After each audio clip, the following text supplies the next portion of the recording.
Estamos aqui no quintal conversando, depois de um tempo que não pudemos conversar assim desse jeito, mas estamos aqui e pretendemos continuar.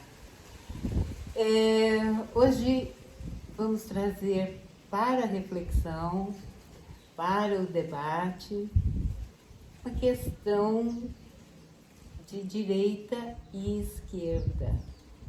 Estão cansados de ouvirem falar disso? Nós também. Mas achamos importante falarmos um pouco do ponto de vista que consideramos importante, para ampliar um pouco essa questão de polarização, de você é de direita, não, eu sou de esquerda, eu vou conversar com você, mas se você não for do mesmo lado que eu, não converso mais. Então, Moura tem aqui uma contribuição importante de nos lembrar um pouco de onde vem essa ideia de direita e esquerda e quais seriam os valores que estariam por detrás dessa questão. Vamos lá, Moura? Vamos? Fala-se muito esquerda e direita e muitas vezes se chama de esquerda o que não é exatamente esquerda.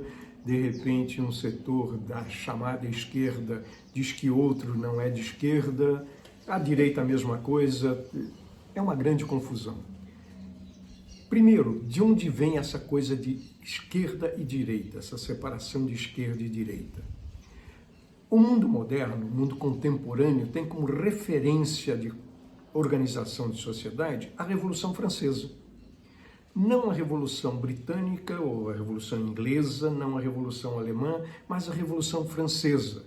E com um mote fundamental, que é fundamental até hoje. Ele permanece muito atual e buscado, fortemente buscado. Igualdade, liberdade, igualdade, fraternidade. Liberdade, igualdade, fraternidade. Vários setores participaram da Revolução, vários setores da sociedade francesa fizeram a Revolução. Principalmente os setores populares, chamados setores populares. Os esfarrapados das cidades, os esfarrapados do campo, os camponeses, os pequenos artesãos, os pequenos comerciantes, dono de taberna, hoje seria o dono de botequim, o dono de pequeno comércio, a lojinha de aviamento do bairro hoje, fizeram a revolução porque havia uma opressão forte da monarquia, expoliação da produção, da riqueza produzida por todos pela monarquia em seu exclusivo proveito. Inclusive os grandes comerciantes, já nessa altura, comércio internacional, mas também mestres de ofícios, mestres das corporações de ofícios, já endinheirados ou se endinheirando, fizeram parte da Revolução, fizeram a Revolução.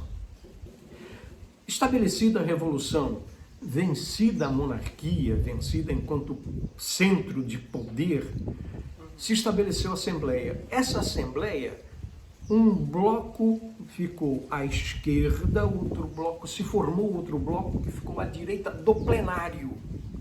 O bloco que ficou à esquerda reunia fundamentalmente esfarrapados, pequenos comerciantes, camponeses, intelectuais e do outro lado também setores intelectuais, mas fundamentalmente a burguesia, os setores endinheirados fora da monarquia, que até admitiam diálogo com os remanescentes da monarquia, com a nobreza remanescente, e que já não estava no poder, mas que admitiu diálogo para constituir um novo poder, entendendo que deveria haver um Estado com pessoas competentes para dirigi-lo.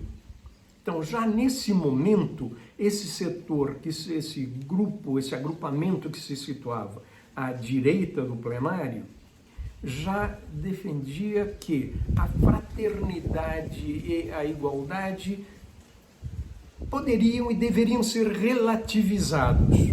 E a liberdade era fundamentalmente a liberdade econômica, não exatamente a liberdade de opinião. Isso se estabeleceu um Estado controlado por esse setor e aos poucos o outro setor, que se situava à esquerda do plenário, que defendia plena liberdade, plena igualdade, plena fraternidade em todos os níveis, inclusive de governo. Esse setor foi sendo perseguido, principalmente os intelectuais desse setor foram perseguidos e mortos. Daí vem já uma separação forte que inclui um elemento de ódio.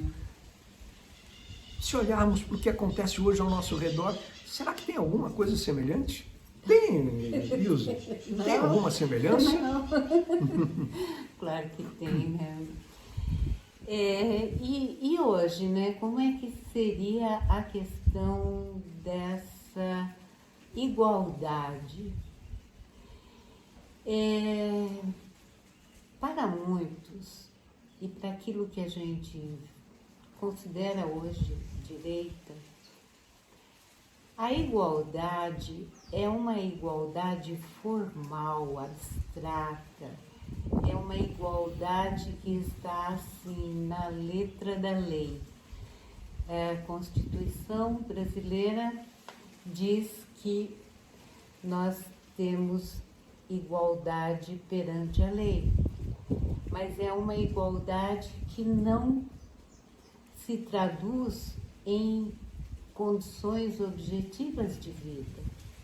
Como que nós podemos olhar para uma sociedade como a nossa, em que índices que medem essa desigualdade são assustadores?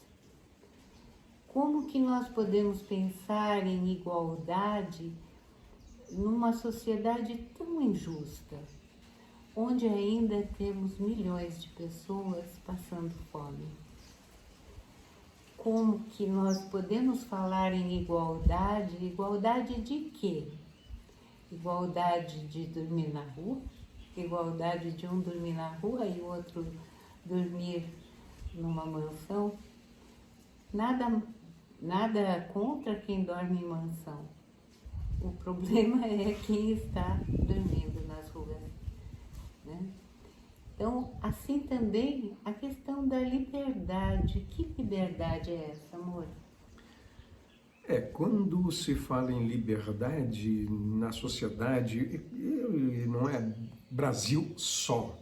Nós temos que falar praticamente em todo o mundo, já que essa democracia que nós vemos, esse tipo, não vou falar em democracia, mas esse tipo de organização social que nós tomamos como referência,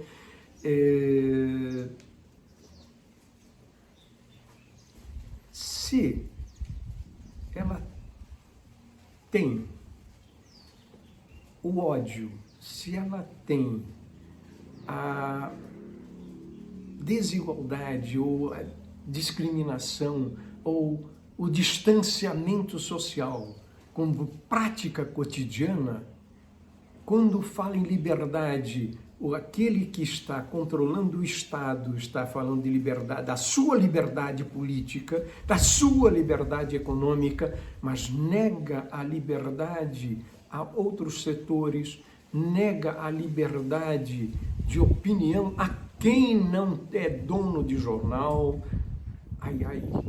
Se a liberdade de imprensa se transforma em liberdade de empresa e não de opinião, porque tem setores que não podem se manifestar nos jornais, no rádio, na televisão, um pouco pela internet, porque quem tem poder de dinheiro principalmente, impulsiona robôs e milhões de adeptos, de seguidores, sei lá o nome que queiram dar, enquanto aqueles que pensam diferente, aqueles que defendem a liberdade com igualdade, com fraternidade, mal conseguem 1.000, 2.000, 3.000 seguidores. 160 visualizações, 20 visualizações, vão para onde? Que raio de igualdade, de fraternidade, de liberdade é essa? Só para falar em liberdade, que liberdade é essa? É como se nós tivéssemos uma corrida todos os dias. Todos nós temos uma corrida, até porque se estabeleceu, diferentemente de igualdade ou de fraternidade, se estabeleceu que cada um deve ser competitivo. Opa, o individualismo é a negação da igualdade. O individualismo é a negação da fraternidade. Então, que sociedade é esta? Bom, a minha corrida hoje é de 100 metros, só que eu vou partir de 110 metros. O outro que tem a rádio, a televisão, que tem o jornal, que tem o dinheiro, ele está a 50 metros da meta. Quem vai chegar primeiro? Aquele que está com fome, que está a 110 metros, ou aquele que está com comida, com vigor, com conhecimento, a 50 metros. Quem chega primeiro? E eu acredito que a fraternidade só se alcança quando esses dois elementos, uma igualdade de fato, condições de partir do mesmo ponto na corrida, e a liberdade seja essa liberdade de todos podermos expressar quem somos, o que pensamos, o que queremos, e isso inclui nós, mulheres, além dos negros, negras, quem tem opções, povos originários, ciganos, pessoas que têm opções sexuais diferentes da minha. Enfim, quando todos nós realmente tivermos a liberdade, não só de expressarmos, mas de sermos quem nós somos.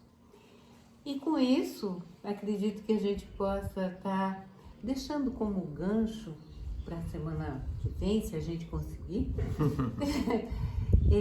falar um pouco sobre o que é ser conservador, o que é ser progressista. O que você acha? É um bom tema? É um bom tema, e eu quero deixar uma provocação para os nossos companheiros que nos assistem, que de alguma forma nos apoiam. Uma provocação. É possível pensar uma sociedade diferente desta em que nós estamos e baseada na igualdade, fraternidade e na liberdade? Vamos ver. É uma provocação. Tá bom, até.